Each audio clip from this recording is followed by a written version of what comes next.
Arm wrestling has its legends, athletes everyone involved in the sport knows already, as well as matches that everyone remembers. But the deeper you get into the sport, the stranger things get.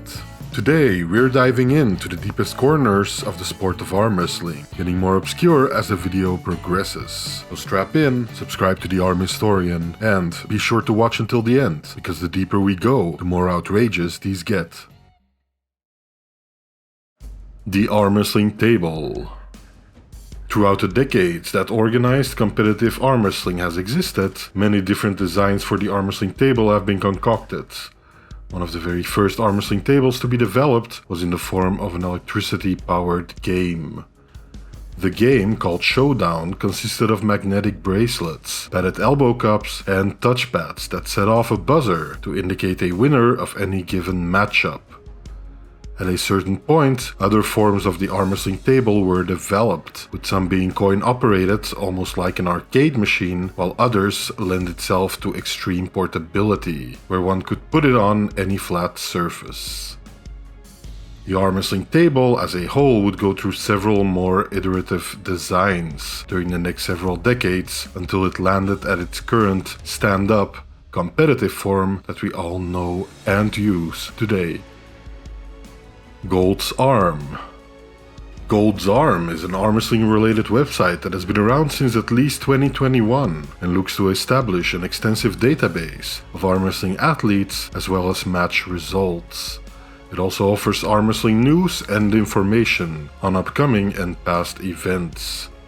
Throughout the years, it has grown to be one of, if not the, go-to resource for people wanting to learn more about the goings-on in the sport in a written format. A break arm position. What's called a break arm position in competitive arm wrestling is when an athlete's body is in such a position where their arm, or usually elbow joint, is in danger of breaking. Oftentimes, this means the athlete is turning away from their active arm with the rest of their body, and by doing this, putting an amount of torque on their joints that makes it unsafe to continue. And that's the most basic instinct, is just to push sideways for people, for beginners, right? Your arm, you can see here, will stop here and will start rotating in the shoulder. So most of the time here you can make full internal rotation, but here you will be stuck, right? And if you're stubborn enough, that's how you break your arm. Nearly every arm wrestling league therefore has rules in its place to prevent this, even at the highest level. Newer or novice arm wrestlers are usually not in tune yet with standard ways to keep themselves safe in this way, leading to many people associating the sport with a high risk of breaking one's arm. In reality, if proper safety protocols are followed, the risk of an actual break or injury reduces significantly. The triceps matters for a press. One of the longest running debates in the arm wrestling world is how much the triceps actually contributes to a pressing move. Some argue the press is primarily driven by shoulder and body weight, while others insist the triceps is critical for finishing power. Like many things in arm wrestling, the answer often depends on the athlete and the situation. The riser. When people talk about the riser in arm wrestling, they might be referring to the ability to tilt one's wrist up during a match, an essential part of performing well on the table. However, perhaps somewhat lesser known is the definition of riser as the metallic implement attached to the bottom of an arm wrestling table, which enables a competitor to heighten their entire body at the start of a match. This platform that is present at most competitive arm wrestling events can be requested to be enabled by any competitor to get them to start on more equal footing with their sometimes taller opponents. Although the riser has been present for quite some time and its use is usually freely available, only a very small minority of pullers choose to actually make use of it. The dad move. The dad move could be described as an arm wrestling technique, although one could argue its main purpose is humiliation. By grabbing onto your opponent very low on their arm and holding them there, an athlete would basically show their dominance, much like a dad would play around with his child while arm wrestling. Some elite athletes have even gone on to showcase this style during competitive matches, with Devon Larratt being the most notable example of applying and popularizing this move. Oh, he's going for a dad move. He's moving down to the wrist. Huh? He's He trying to told get us that balanced this morning. Moves down and tries to grip the wrist of Bortolato. Yep. That's a brave move with Bortolato's strength in the joint. Long, grinding, brutal pull. 45 seconds. The Many Nicknames by Neil Pickup. Commentator Neil Pickup is famous for giving arm wrestlers elaborate nicknames during broadcasts. Instead of simply introducing athletes, he'll attach dramatic titles like the Georgian Hulk, the Monster, or the Viking. Over the years, this became a running joke amongst fans. If Neil commentates long enough, everyone eventually gets a nickname. Larry Wheels. Larry Wheels is a prominent social media figure best known for his feats of strength and strongman training. He also became well known in the arm wrestling community for first participating in several collaborations with notable arm wrestling athletes, to then becoming a quite proficient puller himself, and even eventually starting his own arm wrestling league, King of the Table. More recently though, Larry has stopped focusing on his arm wrestling endeavors and has, according to some, fallen on hard times, financially speaking. Running fouls. Running fouls is a relatively new system of penalizing arm wrestlers which has been tried by several leagues. Instead of stopping and restarting a match due to an arm wrestler slightly lifting their elbow or making small adjustments that would technically be illegal, the referee would call a running foul and would let the match continue. When a running foul is called on an athlete, that athlete needs to get a pin on their opponent to even get a chance to have the match restarted. The running foul rule was introduced in order to make an arm wrestling match feel more fluid and to make small fouls less interruptive to the general flow. The system, however, has come under quite a bit of scrutiny, with many people pointing out it leads to inconsistent ref calls and selective advantages to specific arm wrestlers and styles. This man to get a restart, okay? If I get a running foul, I gotta pin him to get a restart, all right? If I get a running foul, can I then get a regular foul to stop the match? Because I don't want to be arm wrestling and then winning and then not getting the victory. No, I agree. Yeah. If you gain, I have two fouls. if you gain any position off that, Okay, so I want to do a little chat about the running foul and its history a little bit, because to me it seems like the running foul is kind of deteriorating from its original intent. Athletes banned for PED usage. Arm wrestling at the highest level is of course often associated with copious amounts of PED usage, although one of the longest running and biggest leagues, the WAF, takes a clear stance against these kinds of substances. Because of this, it's perhaps unsurprising that a lot of the more well-known names in the modern era of the sport have at one point or another been busted and subsequently banned for various amounts of times from participating in the league. Examples of this include Georgy Tsvetkov, Oleg Cherkasov, Alejan Muratov, and of course many more. The many hairstyles of Devon Larratt. It's true that Devon Larratt has gone through several serious metamorphoses as he progressed throughout the sport during several decades. However, perhaps some of his most notable appearances have been during the last few years, where in the lead up to some of his biggest matches, the Canadian arm wrestler has decided to adopt sudden, rather drastic changes to his hairstyle. Everything from bald Devon to, more recently, Krusty the Clown Devon has undoubtedly left lasting impressions on his numerous supermatch opponents, as well as the audience at large. Stand Up Rich. Stand Up Rich is a phrase shouted by Travis Bagent during a heated match involving Richard Lupkes.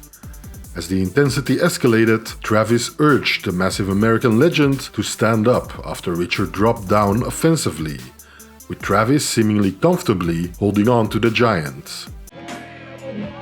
Stand up! Stand up so I can win!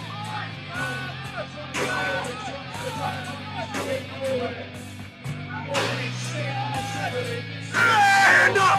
Stand up, Rich! Stand up, Rich! I'm gonna bust that hand back! Stand up! Stand up, bigot! I'm gonna bust that hand back as soon as you stand up! Stand up, Rich! Stand up, Rich! Yeah! Yeah, baby! Yeah!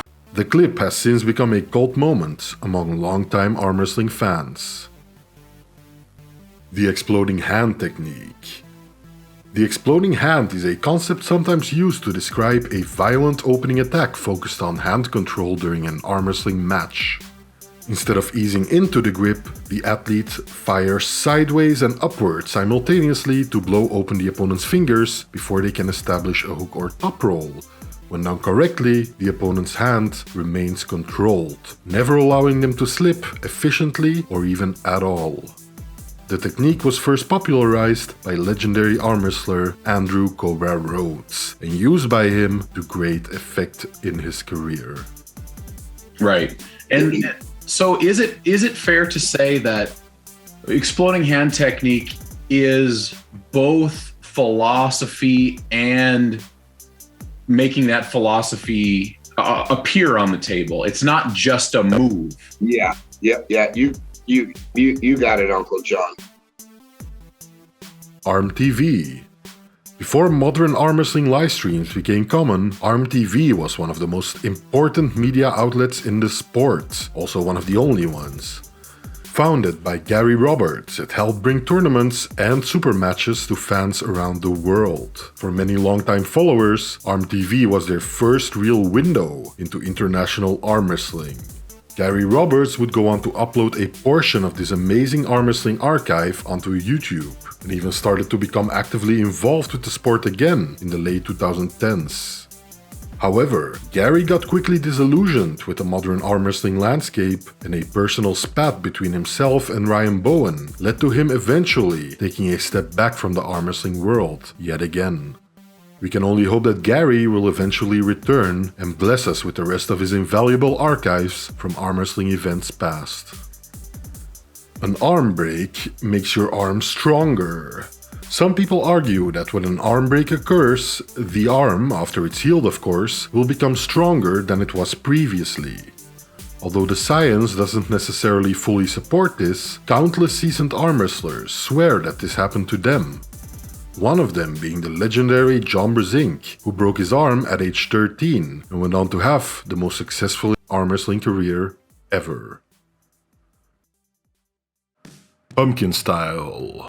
Pumpkin style refers to the phenomenon where an arm wrestler is so focused on training and developing only one of their arms that one arm becomes substantially bigger and stronger than the other, non-dominant one. The name was coined by Devon Larratt and refers to a farming method where a farmer would redirect nutrients to one pumpkin to make it as big as possible.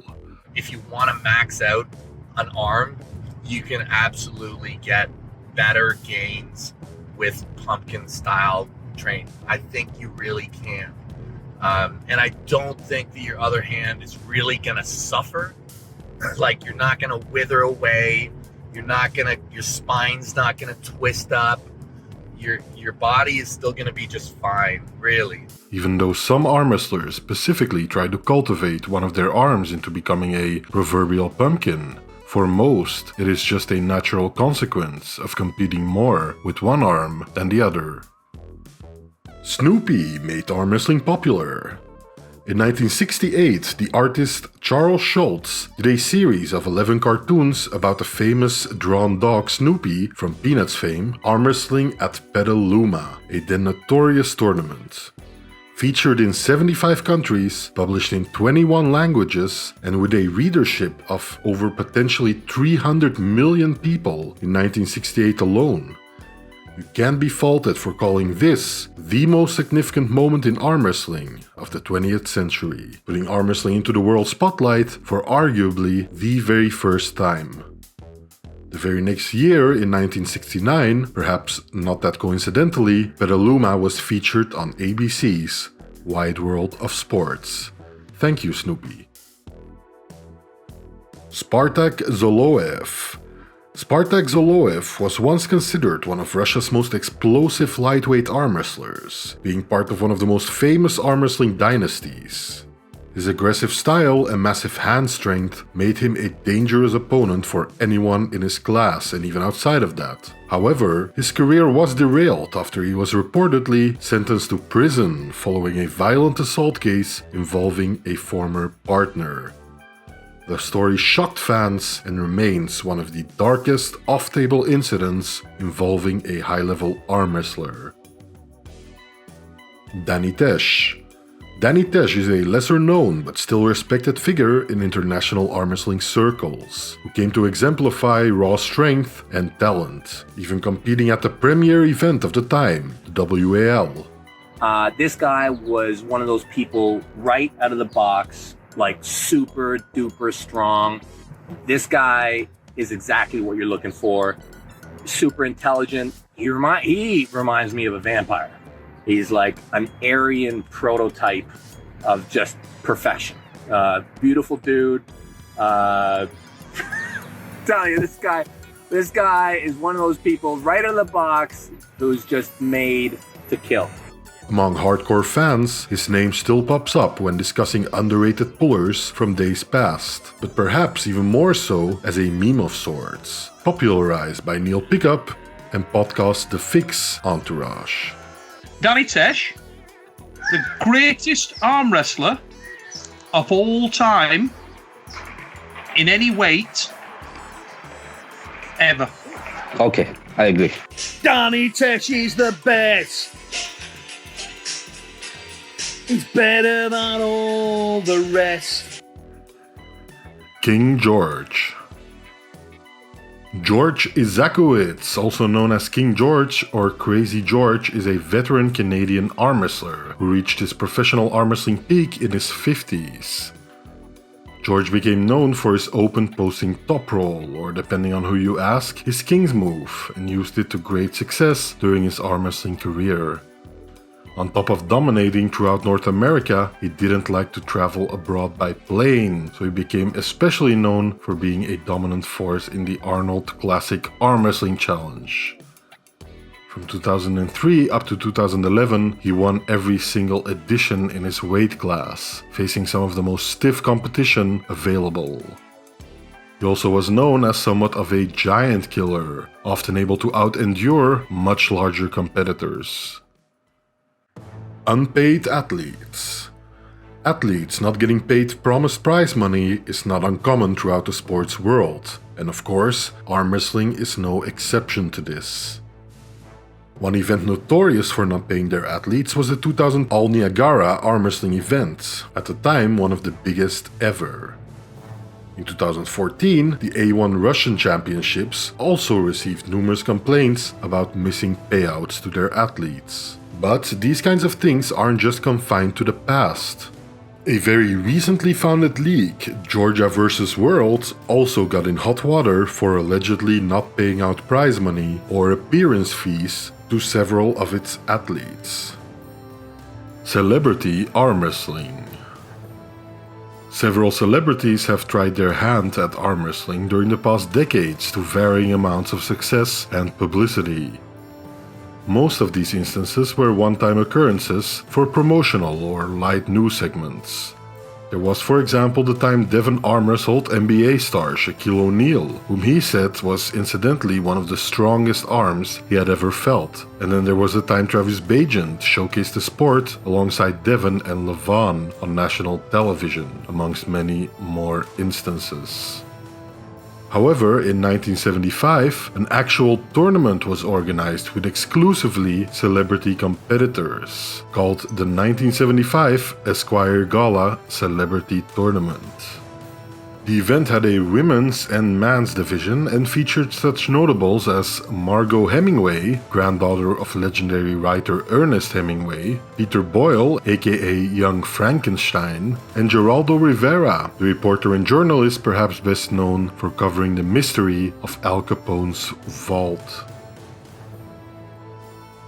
Henry Naring is a plant. Henry Naring first gained some form of notoriety by showing up in the background as a VIP audience member during several high-profile matches, back at East vs West 12. Most notable during the infamous second match between Devon Larratt and Levan Saginashvili. Henry can be seen reacting in what many would describe as an over-the-top manner. Following this, he decided to capitalize on the temporary fame within the arm wrestling world that afforded him by starting his own YouTube channel, on which he would mostly livestream interviews with well-known arm wrestling athletes. Although I don't personally subscribe to this theory, his quick rise and access to many of these high-profile athletes led some people to speculate Henry was actually planted in the scene by East vs West themselves, which would make his quickly gained prominence all but organic. Arm wrestling books. Even though a large majority of arm wrestling knowledge is available freely online these days, there was a time when people would actually read books to acquire such information. The very first book on the sport that hasn't fallen to complete obscurity is from 1938, written by the legendary father of Japanese arm wrestling, Tetsu Yamamoto, and it roughly translates to Force Angle Arm, and contains a number of depictions and descriptions of arm wrestling techniques. 4 decades later, in 1977, Ernie Jeffrey, involved with the World Arm Wrestling Council, decided to write Arm Wrestling: How to Become a Champion. The book aimed to be a comprehensive source for arm wrestling techniques, rules, training, equipment, tournament organizing, and much more. Later on, after the 2000s, several other accomplished arm wrestlers tried their hand at writing their own book, usually focused primarily on training and techniques for the sport. Arm Historian, out.